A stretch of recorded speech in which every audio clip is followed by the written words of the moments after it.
Assalamualaikum warahmatullahi wabarakatuh. Nama saya Arif Khairul Yusuf, saya dari kelas 5C. Hari ini saya akan menjelaskan tentang pendidikan dan perubahan sosial budaya. Pertama, saya akan menjelaskan tentang pendidikan. Apa itu pendidikan? Secara general, pendidikan adalah pembelajaran pengetahuan, keterampilan, dan kebiasaan sekelompok orang yang diturunkan dari satu generasi ke generasi berikutnya melalui pelajaran, pengajaran, pelatihan ataupun penelitian. Pendidikan sering terjadi di bawah bimbingan orang lain, seperti contohnya guru maupun dosen. Tetapi tidak memungkiri pendidikan dilakukan sendiri, seperti yang biasa kita sebut dengan otodidak. Etimologi kata pendidikan itu sendiri berasal dari bahasa Latin, yaitu "ducere", yang berarti menuntun, mengarahkan, atau memimpin. Dan awalan "e" berarti keluar. Jadi pendidikan bisa kita artikan kegiatan menuntun keluar. Setiap pengalaman yang memiliki efek formatif pada cara orang berpikir, merasa, atau tindakan dapat dianggap sebagai pendidikan. Pendidikan sendiri umumnya dibagi menjadi beberapa tahap, seperti contohnya prasekolah atau TK, sekolah dasar, sekolah menengah pertama, sekolah menengah ke atas, atau sekolah menengah kejuruan, kemudian perguruan tinggi, universitas, ataupun magang. Itu merupakan pengertian jenderal tentang pendidikan. Fungsi pendidikan itu sendiri, saya merangkumnya menjadi 3 poin. Yang pertama, pendidikan sebagai penegak nilai.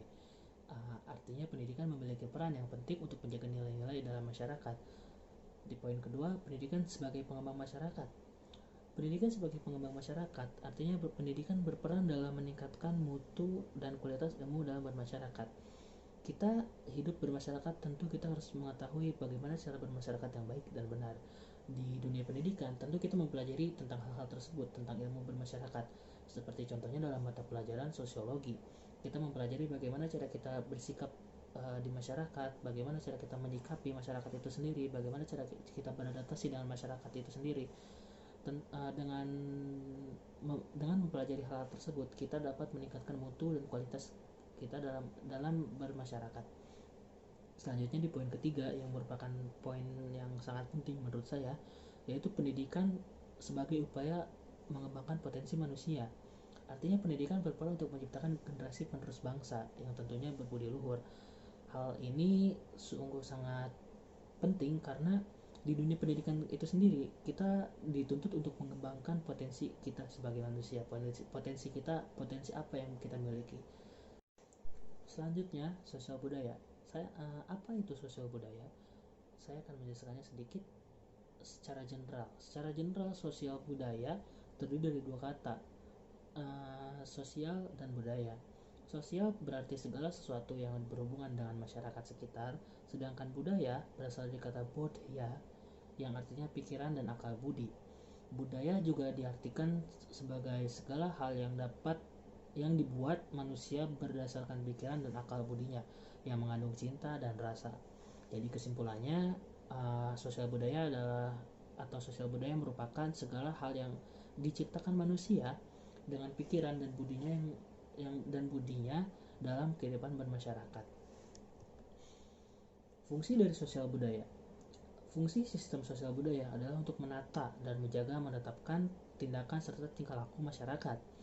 Proses pembelajaran sistem ini dilakukan dengan pembudayaan atau pelembagaan yang bertujuan untuk dapat menyesuaikan diri dengan norma adat dan peraturan yang hidup di lingkungan kebudayaan.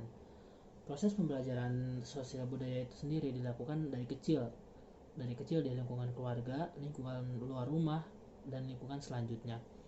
Dimulai dari meniru apapun yang baik, tentunya yang baik yang ada di lingkungan tersebut. Kemudian tindakan tersebut akan menimbulkan dorongan untuk memasukkan ke dalam kepribadian sehingga menjadi pola dan norma yang mengatur tindakan yang dibudayakan. Tidak semua orang mampu untuk beradaptasi dengan sistem budaya atau di lingkungan sosial, atau disebut dengan deviance.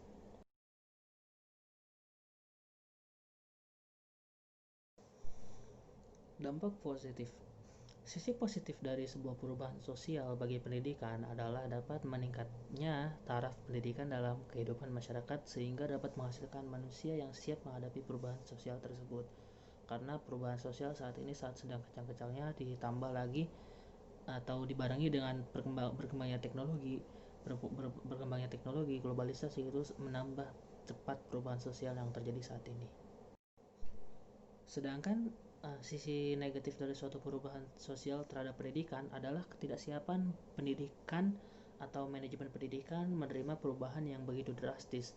Artinya lembaga pendidikan harus lebih siap dalam menghadapi perubahan sosial yang semakin berkembang dan terus-menerus berubah. Seperti saat ini yang terjadi di negara kita sendiri, perubahan sosial sangat cepat terjadi, ditambah lagi atau dibantu oleh berkembangnya teknologi seperti internet yang dapat kita akses di mana saja, itu menambah cepat perubahan sosial yang sedang terjadi di negara kita sendiri. Tetapi menurut saya pribadi, dengan adanya perkembangan teknologi itu sendiri bukan untuk diantisipasi, tetapi kita harus beradaptasi dengan perkembangan teknologi itu sendiri, karena ada banyak sisi positif yang bisa kita ambil dari berkembangnya teknologi pada ranah budaya, sosial budaya maupun pendidikan. Seperti dalam sosial budaya sendiri, orang luar atau orang dari negara luar dapat mengetahui budaya-budaya yang kita miliki, berapa indahnya budaya yang kita miliki.